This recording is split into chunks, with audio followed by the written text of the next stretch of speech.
Everybody, welcome to this video on our unit on epistemology, and specifically this video is going to look at Descartes. It's part one of two videos on Descartes. In this video we're going to look at essentially Descartes' skepticism, and then the next video we'll look at his rationalism.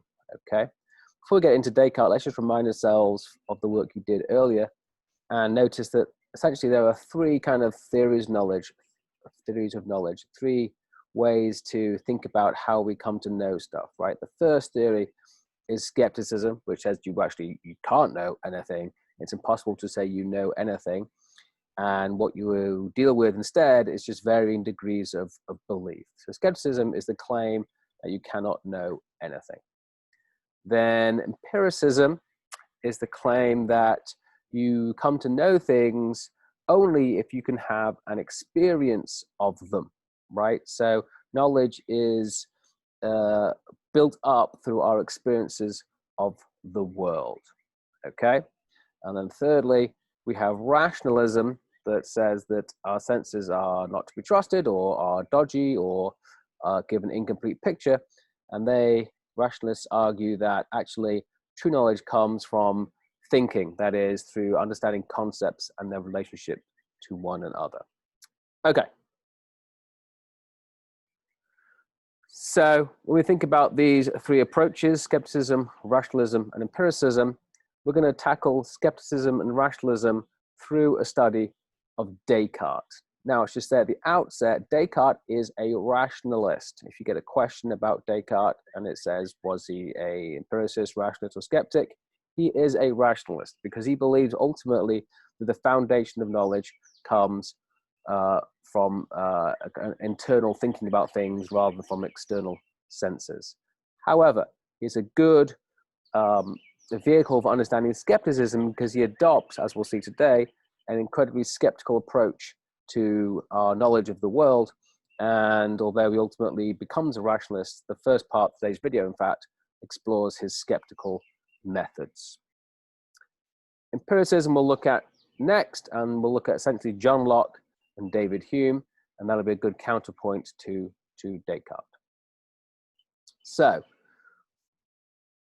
part one, as I say, of two videos on Descartes. This one is about what we can call the destructive phase of Descartes' thinking. So Descartes is famous for lots of things, and not least his theories about knowledge, and often we refer to that theory, that cluster of ideas, as the cogito, and this is the destructive phase of that thinking. And that sounds strange, but it'll become clear, I think, as we think this through. And essentially, as I say, we're looking at Cartesian. That Cartesian just refers to Descartes' Cartesian skepticism. So Descartes was a thinker, a French thinker who lived in Belgium. He's famous for analytical geometry, for the scientific method. But for our purposes, we're interested in, as I say, his epistemological thinking, or thinking about knowledge, right? And Descartes was worried that he didn't have a reliable handle on what it meant to know something. He wasn't convinced that he knew what he thought he knew. So he adopted a method that is called radical skepticism or methodological doubt, where essentially he said he was going to question every belief that he had, okay? So in his methodological doubt, he said, if I could think of a way to doubt something that I know, even for a little bit, even if there's a little bit of doubt, I'm going to reject it, and I cannot call it knowledge. So if he can think about a piece of knowledge and find a reason why it might not be true, it might be debatable or refutable, then he's going to dismiss it as not an instance of knowledge, okay? So to do this, obviously, he could have gone through every single instance of things that he knows, like I know there's a table, I know there's a cat, I know I have fingers, I know that the country over there is called Japan or whatever, right? But rather than going through every single specific instance, he grouped them together. So he first thought about knowledge that he gained from his senses, and then he thought about knowledge he gained from thinking. And in both cases, he asks, how sure can I be that that kind of knowledge is true? if, as I say, if he found a reason to doubt that knowledge to be true, he was going to reject it completely. Okay, so in doing this, his goal was to find something which could not be questioned, that was unquestionably true. And in his mind, that would then become the bedrock or the foundation on which to build a successful, reliable schema of knowledge. So this first part of his thinking was about destroying what he believed, tearing down all his framework of knowledge to dig away and find something that he knew for sure. And then once he found that thing he knew for sure, and then in the second phase, he's going to build up a scheme of knowledge, which he was confident was essentially resting on sure foundations. Okay. So the first thing Descartes does is think about his sensory experiences. And he remembers many cases where his senses have deceived him, right? It's not hard if I ask you to think about cases where your senses have deceived you. You can come up with a list of things quite easily, I'm sure. Maybe you've seen a mirage on a hot day. Maybe you've been walking along the street and seen your friend and waved to your friend, and it turns out it's not your friend, etc. And as these examples show, I'll run through a few more of these. As these examples show, our senses, that is our sense of sight, smell, touch, all that kind of thing, can be deceived, right? As we see here, looks like a chair, is a chair, but wait, he sat in the wrong place, right? What's going on there? This one, car drives through, look like bollards, but of course they are just pictures on the ground. This is a strange one. If I think I'm remembering correctly, is that the orange circle doesn't change size, although you see it as in fact changing size. This one, all about perspective. I'll let it run a little bit. It's kind of fun.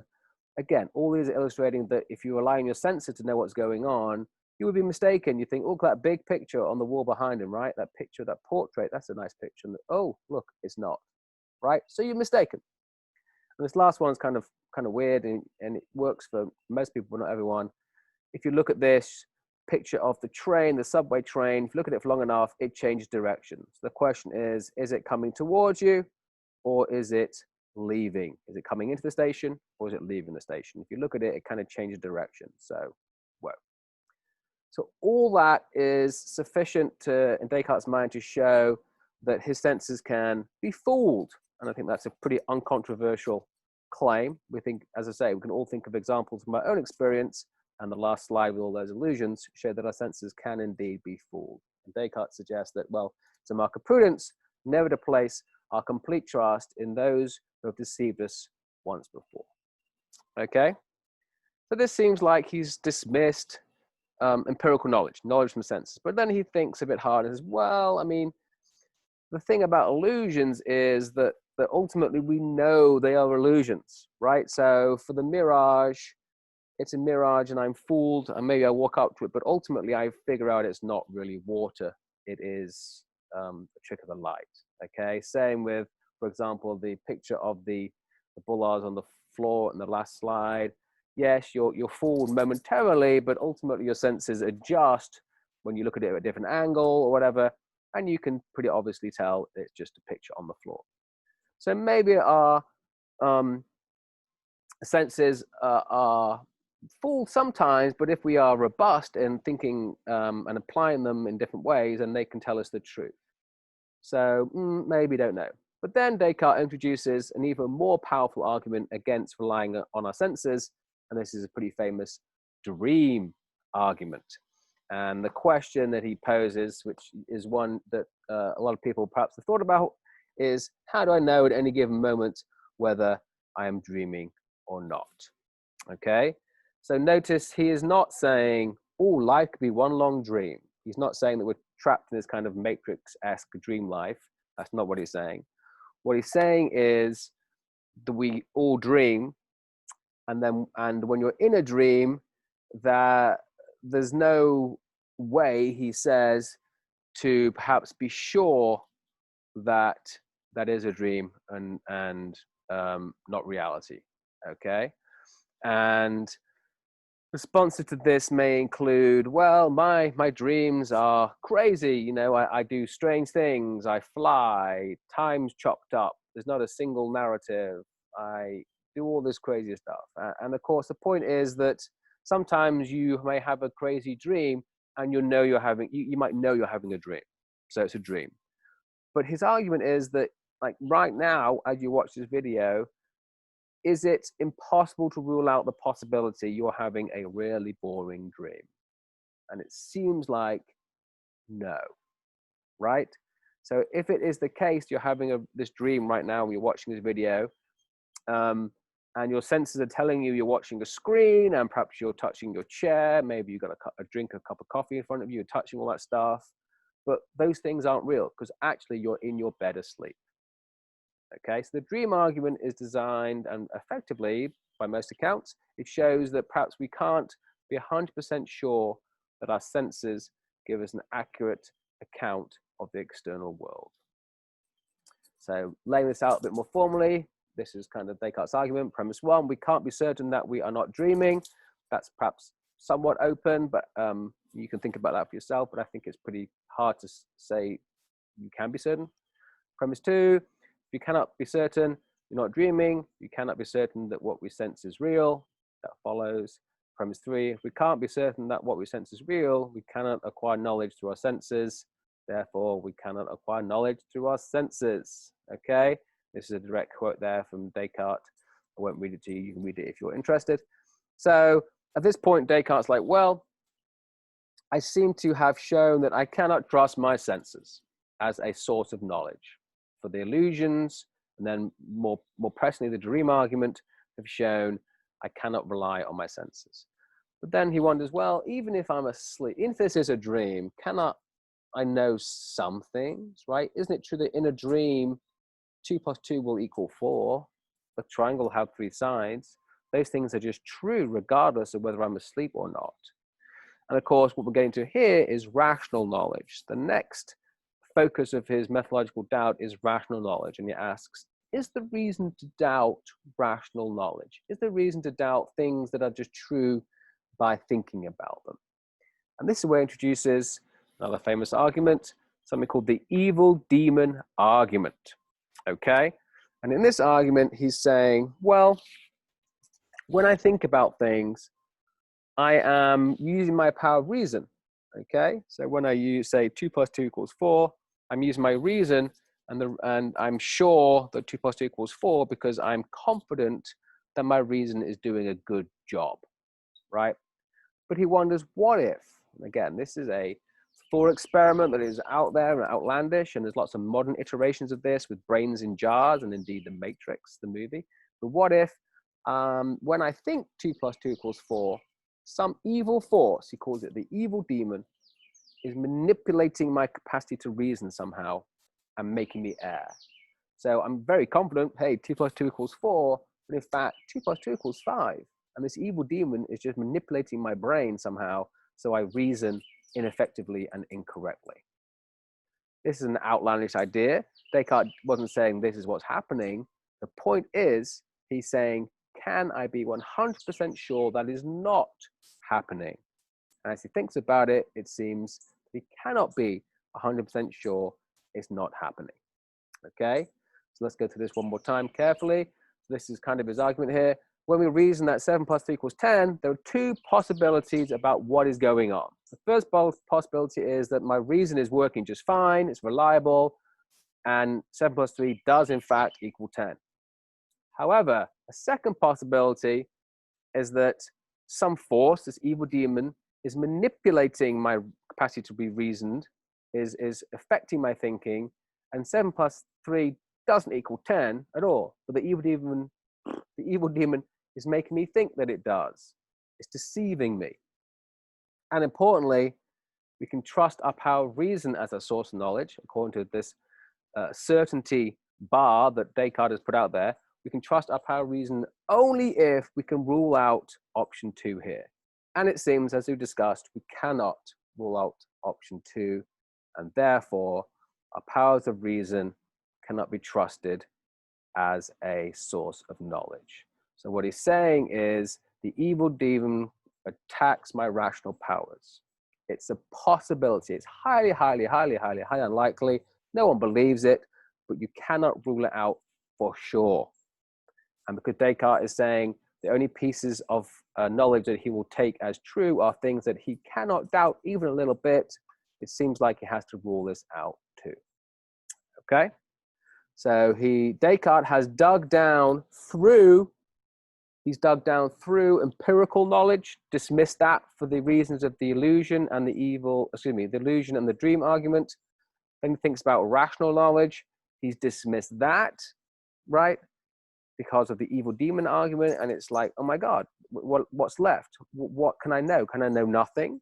And it seems like at this point, he's kind of trapped in this skeptical framework where there's nothing you can know. But at this point, very famously, he stumbles on a proposition which is self-justifying.